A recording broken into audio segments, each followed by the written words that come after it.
अस्सलाम वालेकुम दोस्तों, ये हैं हमारे कब्रिस्तान के खिदमतगार। और इस वक्त ये ऊपर इसलिए जा रहे हैं कि ऊपर चील फंसी हुई है। और उस चील फंसने की जो सबसे बड़ी वजह है ना, वो वजह ये है, ये पतंगबाजी। पतंगों ने इंसानों का भी जीना मुश्किल किया हुआ है, जानवरों का भी जीना मुश्किल किया हुआ है। इंसान भी महफूज नहीं है। ये जी अल्लाह ताला इनकी हिफाजत फरमाए।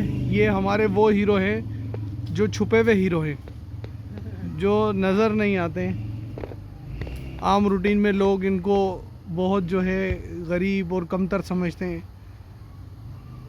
कि कब्रिस्तान के खिदमतगार हैं, लेकिन अल्लाह पता नहीं किस चीज़ में राज़ी है। ये है जी चील, ये देखें, मैं आपको जूम करके दिखा रहा हूँ।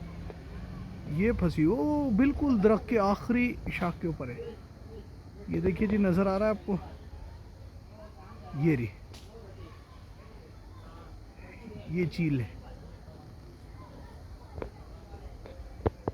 और अगर हम इधर आएँ तो ये ऊपर जा चुके हैं, काफ़ी ऊपर जा चुके हैं।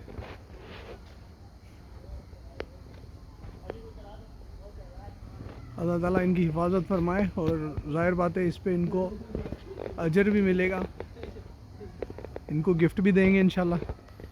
इनकी तो रोज़ की रूटीन है, ये आखिरी है, बिल्कुल आखिरी, पतला तना है।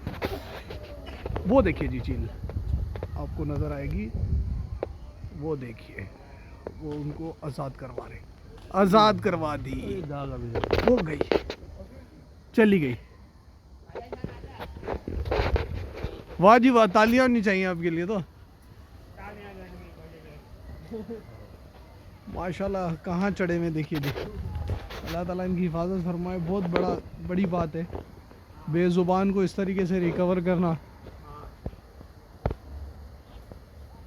अपनी जान हथेली पे रख के ये ऊपर चढ़े। ज़ीशान नाम है इनका। मैं बल्कि तमाम जितने नवाबशाह के लोग गुस्सिया कब्रिस्तान आते हैं तो ख्याल किया करें जी सब लोग। यहाँ भी और भी कब्रिस्तान में जो जाते हैं, खिदमतगार वहाँ मौजूद होते हैं, जो आप लोगों के प्यारे, जिन्हें आप जिनकी तदफीन करके जा चुके होते हैं। ये उतर रहे हैं हीरो। अल्लाह ताला इन्हें इस्तिकामत अता फरमाए मज़ीद, और सेहत भी दे। देखें, करंट की भी वायर आपको नज़र आ रही होगी, ये मौजूद है। देखें, करंट का ख्याल करना जिशन, ये बिल्कुल करंट की तारों के करीब है। ये देखिए,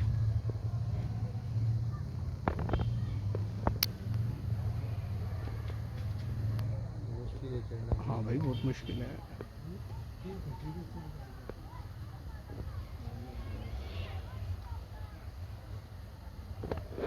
ये आखिर उतर आए। आज सुबह भी उतारी थी, सुना है? सुबह भी उतारी थी। उतारते रहते हैं? जी उतारते रहते हैं। क्यों उतारते हैं? बस ये जानदार चीज़ है, मुश्किल में ऊपर फंस जाते हैं तो हमारा अल्लाह की रज़ा के लिए, अल्लाह की रज़ा के लिए हम उतारते रहते हैं। चलें जी, अल्लाह ताला आपको खुश रखे।